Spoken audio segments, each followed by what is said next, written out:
Hi students, SSIT computer institute की online classes में आप सभी का स्वागत है। आप सभी को मालूम है कि कोविड-19 के चलते सभी स्कूलें और कॉलेज और कोचिंग इंस्टीट्यूट अभी बंद हैं। तो हमारे इंस्टीट्यूट ने ये फैसला लिया है कि अभी बच्चों की छुट्टियां हैं और इन छुट्टियों का भरपूर फ़ायदा उठाया जाए। तो हमारे इंस्टीट्यूट ने ऑनलाइन क्लासेस स्टार्ट की हैं। तो स्टूडेंट्स, आज अपन पढ़ते हैं कंप्यूटर। तो कंप्यूटर के अंदर देखो अपन कौन सी चीज़ पढ़ेंगे। अपन पढ़ेंगे आज RSCIT।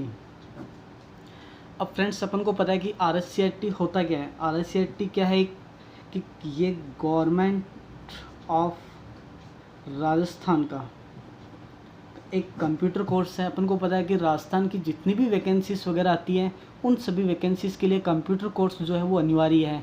और वो अनिवार्य कोर्सेज जो है वो कौन सा है, RSCIT। ठीक है फ्रेंड्स, तो अपन आज RKCL के बारे में यानी RSCIT के टॉपिक्स पढ़ेंगे। तो चलो स्टार्ट करते हैं। तो सबसे पहले अपन बात करते हैं कंप्यूटर कि कंप्यूटर होता क्या है। तो फ्रेंड्स, कंप्यूटर अपन को पता है कि क्या होता है। आज के टाइम पे अपन देखते हैं कि हर काम जो भी काम किया जाता है, चाहे वो एजुकेशन के क्षेत्र में मान लीजिए, चाहे वो अपन नॉर्मल एंटरटेनमेंट के मामले में मान लीजिए, या फिर अपन टेक्नोलॉजी के मामले में मान लीजिए, सबसे ज़्यादा यूज किसका किया जाता है, कंप्यूटर का किया जाता है। ठीक है फ्रेंड्स, तो कंप्यूटर क्या होता है। कंप्यूटर एक इलेक्ट्रॉनिक मशीन अपन बोल सकते हैं इसको, या फिर अपन इलेक्ट्रॉनिक डिवाइस इसको बोल सकते हैं। ठीक है, कि कंप्यूटर क्या होता है, एक इलेक्ट्रॉनिक मशीन या फिर डिवाइस होता है। तो इलेक्ट्रॉनिक डिवाइस और मशीन की अगर अपन बात करते हैं तो इलेक्ट्रॉनिक डिवाइस और मशीन तो क्या होता है, फ्रिज भी होता है, कूलर भी होता है, AC भी होता है, फैन भी होता है। बट कंप्यूटर ऐसा क्या है कि कंप्यूटर इनसे कुछ अलग है। तो फ्रेंड्स, अपन को पता है कि कंप्यूटर इलेक्ट्रॉनिक मशीन तो है, बट ये काम क्या करता है, ये काम जो करता है वो करता है क्या, कैलकुलेशन का। अब वही बात वापस आ जाती है कि कैलकुलेशन करने के लिए कंप्यूटर का ही यूज क्यों किया गया। कैलकुलेशन करने के लिए तो अपन कैलकुलेटर का भी यूज कर सकते हैं। तो अपन को पता है कि कैलकुलेशन, आज तक अपन ने कैलकुलेशंस की है। कैलकुलेशन बेसिकली अपने दो प्रकार की की है। कौन कौन सी। पहली कैलकुलेशन अपन ने की है कौन सी, डेसिमल वैल्यू की। और सेकंड कैलकुलेशन अपन ने की है वो कौन सी की है, फ्लोट वैल्यू की। यानी कि नॉर्मल भाषा में अगर अपन बात करते हैं तो नॉर्मल भाषा में इनको अपन बोलते हैं क्या, एक तो पॉइंट वाली संख्या और एक बिना पॉइंट वाली संख्या। तो पॉइंट वाली जो संख्या होती है वो कहलाती है फ्लोट। यानी कि जैसे अपन बात करते हैं 2.5 प्लस 3.8। डेसिमल वैल्यू की अगर हम बात करते हैं तो डेसिमल वैल्यू होती है जो होती है पूर्ण संख्या, यानी जिसको अपन बोलते हैं 3 प्लस 5 प्लस 8, ये संख्या है। तो कैलकुलेटर जो डिवाइस होती है, कैलकुलेटर के थ्रू अपन केवल इन दो प्रकार की वैल्यू को ही कैलकुलेशन कर सकते हैं। दूसरी बात कि कैलकुलेटर के अंदर क्या होती है, एक लिमिट होती है कि जितनी बड़ी कैलकुलेटर की स्क्रीन होती है, केवल उस स्क्रीन में जितनी वैल्यू आ सकती है, केवल उतनी ही वैल्यू की अपन कैलकुलेशन कर सकते हैं। बट अपन देखते हैं कंप्यूटर के अंदर बहुत सारी मतलब वैल्यूज़ होती है। जैसे अपन बात करते हैं डेसिमल भी होती है, फ्लोट भी होती है, इसके अलावा बाइनरी वैल्यू भी होती है, इसके अलावा मशीन वैल्यू भी होती है, इसके अलावा हाई लेवल लैंग्वेज भी होती है। इस प्रकार से बहुत सारी लैंग्वेज होती है। तो इन सब की कैलकुलेशन करने के लिए ही अपन किसका यूज करते हैं, कंप्यूटर का यूज करते हैं। दूसरी चीज़, कंप्यूटर की कोई लिमिटेशन नहीं होती है।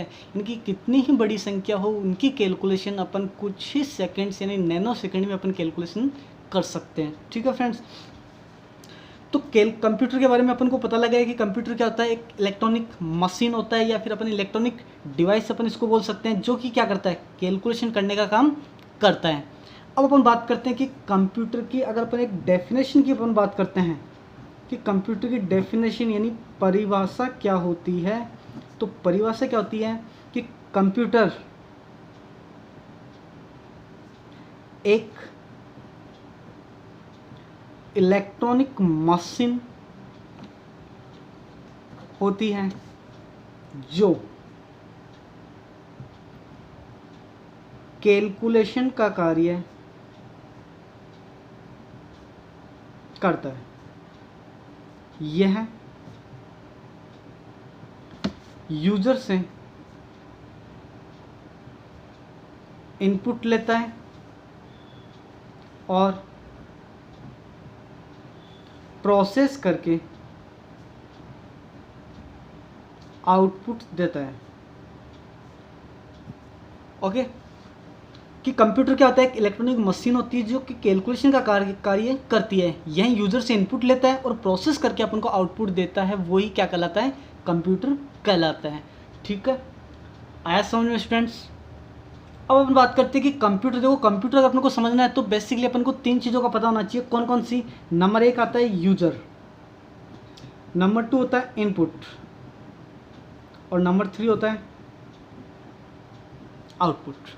कि यूजर, इनपुट और आउटपुट की सबसे पहले अपन बात करते हैं यूजर। यूजर कौन होता है? यूजर होता है कंप्यूटर को यूज करने वाला, यानी कंप्यूटर को चलाने वाला। सपोज देन आपके सामने कंप्यूटर रखा हुआ है और सामने कौन बैठा है, आप बैठे हो, तो आप कौन क्या कहलाएंगे, यूजर कहलाएंगे। यानी कंप्यूटर को यूज करने वाला ही कौन होता है, यूजर होता है। सेकेंड अपन बात करते हैं इनपुट, यानी कि यूजर की अगर अपन बात कर लें तो कंप्यूटर ऑपरेट करने वाला, कंप्यूटर ऑपरेट करने वाला क्या कहलाता है, यूजर कहलाता है। सेकंड अपन बात करते हैं इनपुट की। तो इनपुट क्या होता है, तो नाम से पता लग रहा है इनपुट, इन का मतलब होता है अंदर, पुट का मतलब होता है रखना, यानी कि यूजर द्वारा कंप्यूटर को दिया गया डाटा, यानी यूजर के द्वारा कंप्यूटर को जो डेटा दिया जाता है वो डेटा ही क्या कहलाता है, इनपुट कहलाता है। ओके, आ गया समझ में। नेक्स्ट अपन बात करते हैं आउटपुट की, कि आउटपुट क्या होता है। फिर आउटपुट होता है, देखो अगर अपन ने कंप्यूटर को इनपुट दिया है तो कंप्यूटर अपन को वापस क्या देगा, कुछ ना कुछ डेटा अपन को वापस से देगा, और वो डेटा ही क्या कहलाता है, आउटपुट कहलाता है। यानी कि कंप्यूटर द्वारा दिया गया डेटा, यानी कंप्यूटर के द्वारा जो डेटा दिया जाता है वापस, वो डेटा क्या कहलाता है, आउटपुट कहलाता है। आ गया समझ में। फिर देखो आगे, तो कंप्यूटर की डेफिनेशन हो गई, कंप्यूटर का यूज अपन को पता लगा है कि यूज क्या होता है इसका। ठीक है, अब अपन बात करते हैं इसके अंदर कुछ इंपॉर्टेंट नोट्स की।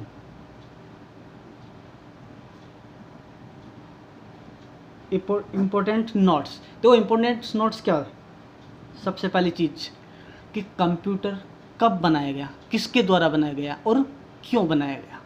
तो फ्रेंड्स अपन को पता है कि कंप्यूटर कब बनाया गया था। कंप्यूटर बनाया गया था 1822 ईस्वी में। कि 1822 ईस्वी के अंदर कंप्यूटर बनाया गया था, और किसने बनाया था, चार्ल्स बेबेज ने। यानी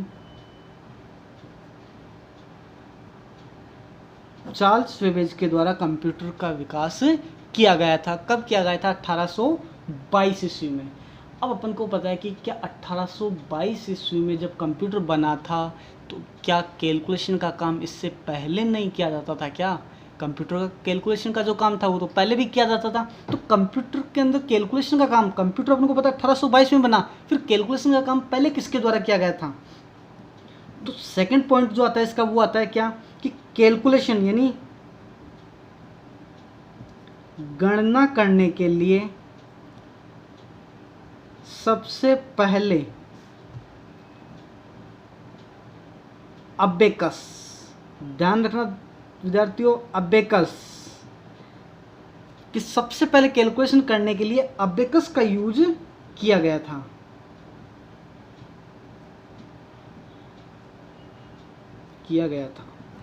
यानी कैलकुलेशन करने के लिए सबसे पहले किसका यूज किया गया था, अबेकस मशीन का यूज किया गया था।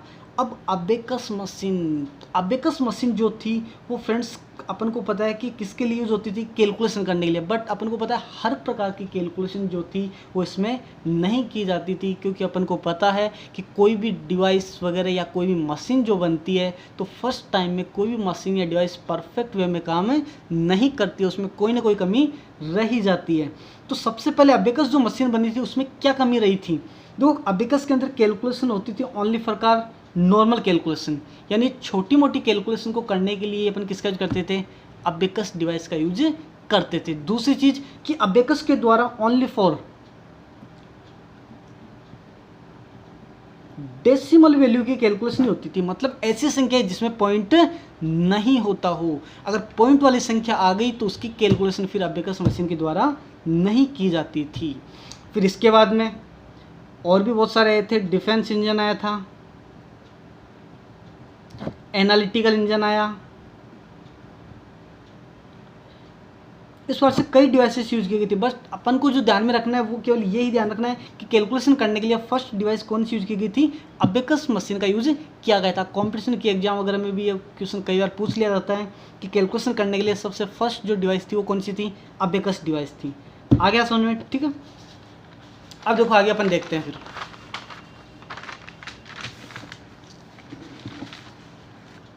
नंबर 3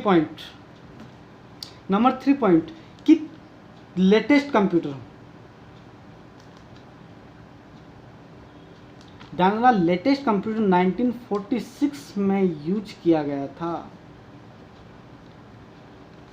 कि लेटेस्ट कंप्यूटर जो अभी अपन कंप्यूटर देखते हैं, ऐसा कंप्यूटर फर्स्ट टाइम जिसके अंदर प्रोसेसर का यूज किया गया था, वो कंप्यूटर कब यूज किया गया था, 1946 ईस्वी के अंदर यूज किया गया था। आ गया समझ में इतना, ठीक है। नेक्स्ट पॉइंट अपन देखते हैं कि कंप्यूटर जो वर्ड है, कंप्यूटर वर्ड, तो कंप्यूटर वर्ड अपन को पता है कि इंग्लिश के यानी अंग्रेजी के जितने भी वर्ड्स होते हैं वो बेसिकली कहाँ से लिए जाते हैं, वो लिए जाते हैं कहाँ से, लैटिन लैंग्वेज से। कहाँ से लिए जाते हैं, लैटिन लैंग्वेज, यानी लैटिन भाषा कहाँ की भाषा होती है, जर्मनी भाषा। तो कंप्यूटर जो वर्ड था वो भी लैटिन भाषा का ही एक वर्ड है, कौन सा,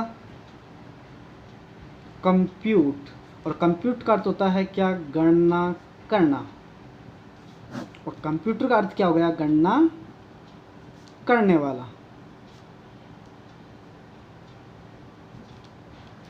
आ गया समझ में इतना कि कंप्यूटर जो वर्ड है वो लैटिन भाषा के, जर्मनी भाषा जो होती है उसके कंप्यूट वर्ड से लिया गया है।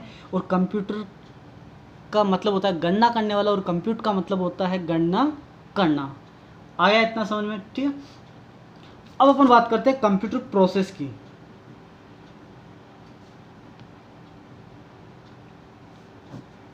कंप्यूटर प्रोसेस कैसे करता है, तो देखो अपन को पता है बेसिकली सबसे पहले क्या होता है, इनपुट।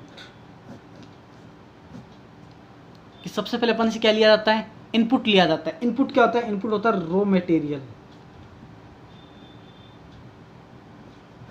ध्यान रखना, इनपुट क्या होता है, रॉ मटेरियल। रॉ मटेरियल मतलब कच्चा आंकड़ा। रॉ मटेरियल का मतलब क्या होता है, कच्चा आंकड़ा, ठीक है। जो भी इनपुट होता है वो इनपुट कहाँ दिया जाता है, वो इनपुट जाता है कहाँ पर, कंप्यूटर की मेमोरी में।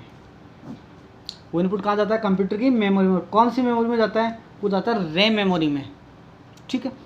रैम मेमोरी इसको कहाँ पे भेजती है, रैम मेमोरी भेजती है इसको सीपीयू के अंदर। क्यों, क्योंकि सीपीयू के अंदर क्या होता है, प्रोसेस का काम होता है। कंप्यूटर जो भी प्रोसेस करता है वो कौन करता है, सीपीयू करता है। जब सीपीयू प्रोसेस कर लेता है तो वापस डेटा किसके पास में आ जाता है, मेमोरी में आ जाता है। और मेमोरी फिर अपन को क्या दिखा देती है, आउटपुट दिखा देती है। और ध्यान रखना विद्यार्थियों, आउटपुट जो होता है वो क्या होता है, वो होती है इंफॉर्मेशन, यानी मीनिंगफुल इंफॉर्मेशन होती है, ठीक है। तो ये होती है कंप्यूटर की प्रोसेस कि इनपुट लिया जाता है, इनपुट मेमोरी में जाता है, मेमोरी इसको सीपीयू में भेजती है, सीपीयू जब प्रोसेस कर लेता है तो वापस डेटा कहाँ पे आ जाता है, मेमोरी में आ जाता है। और मेमोरी फिर अपन को आउटपुट के रूप में दिखा देती है। वही क्या कहलाता है, कंप्यूटर की प्रोसेस कहलाती है, ठीक है। अब अपन बात करते हैं कंप्यूटर के टाइप्स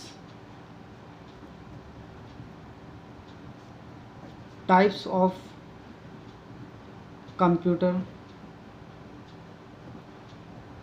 अकॉर्डिंग टू टास्क, यानी कार्य। कि कार्य के आधार पे कंप्यूटर कितने प्रकार के यूज होते हैं। तो देखो, तो स्टूडेंट्स अपन को पता है कार्य के आधार पे कंप्यूटर बेसिकली 3 प्रकार के यूज होते हैं, यानी 3 टाइप्स, 3 प्रकार के यूज होते हैं। नंबर 1 कौन सा,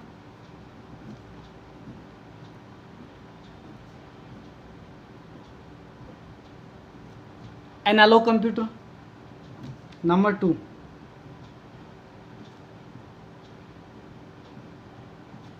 डिजिटल कंप्यूटर। और नंबर 3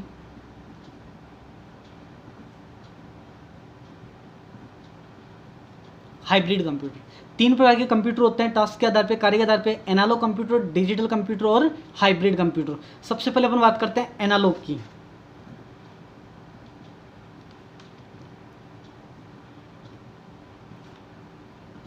कि एनालॉग कंप्यूटर कौन सा होता है, ठीक है। तो एनालॉग कंप्यूटर कौन सा होता है, देखो कंप्यूटर को अपन को पता है कि कंप्यूटर अपन से इनपुट लेता है, फिर प्रोसेस करता है, फिर अपन को क्या दे देता है, आउटपुट दे देता है।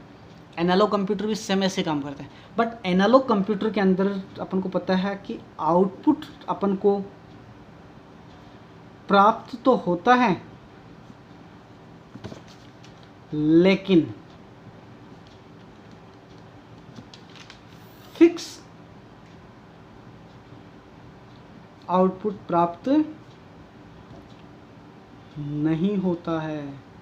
कि आउटपुट अपन को प्राप्त तो होता है लेकिन फिक्स आउटपुट प्राप्त नहीं होता है, यानी कि अपन क्या कर सकते हैं, ओनली फॉर अनुमान लगा सकते हैं। क्या कर सकते हैं अपन, केवल अनुमान लगा सकते हैं कि हाँ इतना बजा होगा। बेसिकली आपने देखा होगा जैसे एनालॉग वॉच होती है, ठीक है, 10:09 होती है, 10:12 होती है, 10:13 होती है, 10:14 होती है, 10:15 होती है, 10:16 होती है। इतनी कंडीशंस अपने पास में एनालॉग वॉच के अंदर कि 10:09 हुआ, 10 मिनट हुआ, 15 मिनट हुआ या फिर 17 मिनट हुआ, तो बेसिकली आउटपुट एक ही आता है, 10:15। क्यों? क्योंकि आउटपुट फिक्स नहीं आ रहा, अनुमान लगा रहे हैं कि हाँ 10:15 हुआ होगा, तो वो क्या होता है, वो एनालॉग कंप्यूटर होता है। आ गया समझ में इतना। नेक्स्ट अपन बात करते हैं किसकी, डिजिटल कंप्यूटर की।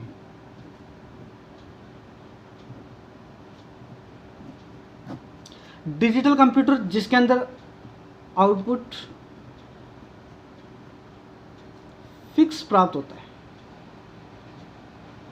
जिसमें आउटपुट अपन को फिक्स प्राप्त होता है, यानी कि जिसके अंदर अपन को बेसिकली डिजिट के रूप में दिखाई देता है, यानी कि जिसके अंदर अपन को डिस्प्ले दिखाई देती हो,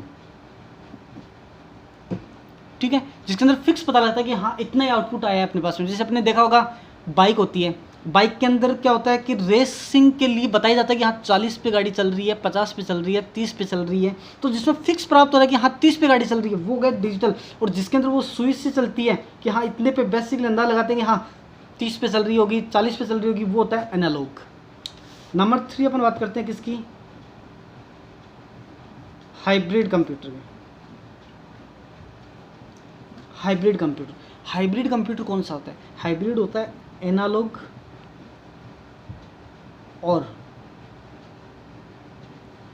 डिजिटल का मिक्स रूप, यानी जिसमें एनालॉग और डिजिटल दोनों मिक्स काम करते हो, वही क्या कहलाता है, हाइब्रिड कंप्यूटर कहलाता है। तो आ गया स्टूडेंट समझ में इतना, ठीक है। आज अपन इतना पढ़ेंगे, कल अपन इसका आगे का पार्ट देखेंगे। Okay friends,